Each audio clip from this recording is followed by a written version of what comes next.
Hello and welcome to day one of Journaling for Self-Discovery. I am so excited to guide you on this journey over the next 6 days because we are going to be on a journey of self-awareness raising.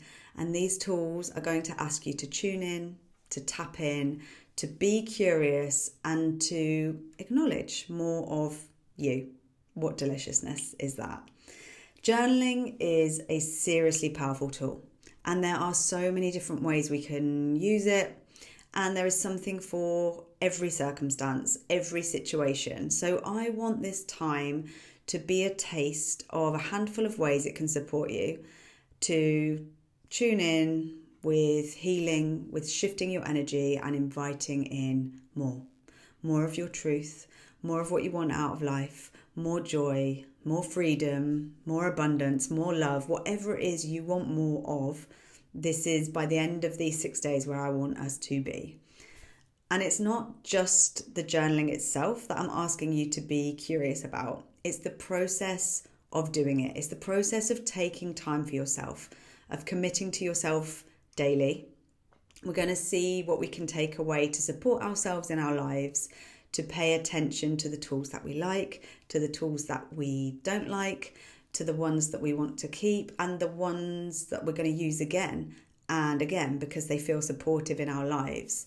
And perhaps over the course of the next 6 days, you'll find something that you want to make a daily ritual in your life. Okay, so let's kick off. Day one is going to be a goodie. We are going to go deep on day one and jump in with some non-dominant handwriting journaling practice. This is possibly my absolute favourite technique for journaling for self-discovery and self-awareness because honestly it's confronting. Firstly, because the practice itself feels a bit woo-woo or weird. It feels a bit like, are you seriously asking me to do this? So you get to learn a lot about yourself before we even begin about how you feel about what it is I'm asking you to do. Because it's a messy practice. It's asking you to make a mess in your journal. It's asking you to not be able to do something perfectly. And for many of us, that is in and of itself hard. That can be really hard to do. So non-dominant handwriting, non-dominant journaling is a tool that bypasses your conscious mind. The logical and rational part of your brain is so busy trying to focus on the fact that you're trying to write with your wrong hand, your other hand. It doesn't have time to censor what wants to come up and out because you're so distracted by what it is you're trying to do, which means lots of things. You can really quite easily get more into your core, into the depths of you. You're going to be having a conversation with yourself. Your conscious mind is going to be having a conversation with your subconscious mind. And this can bring up things that you might not even be aware were there before. It gives you a chance to really get beneath the surface and understand what's going on for you. We are so busy doing all the time, like human doings, that this really gives us a chance to just be, to be a human being, to be with ourselves for a change. So what I am inviting you to try today is to get your pen and paper or your pen and journal at the ready and to make sure you've got a bit of time for yourself. This is super important.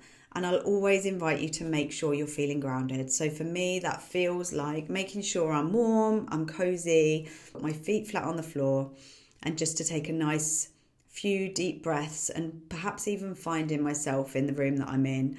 So perhaps checking out the corners of the room and just finding myself in time and space. It's just a really beautiful way to signal to your nervous system that it is safe. So your handwriting today is going to be messy for this activity, straight up.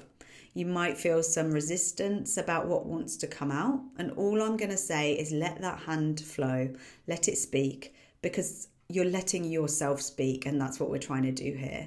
So this is your chance to be open and to be curious and to simply notice what you notice about yourself.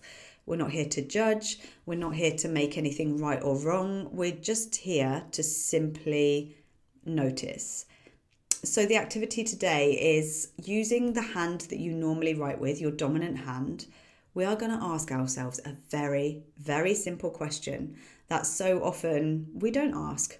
We ask it of others all day long, but it's so rare we tune into ourselves. So we're simply going to ask ourselves by writing down with our dominant hand, how are you today? How are you today? How are you today? And then we're going to pass the pen to our other hand, our non-dominant hand, and we're going to let it answer. So on that note, let yourself flow. Let your inner voice be seen and heard on the paper in front of you.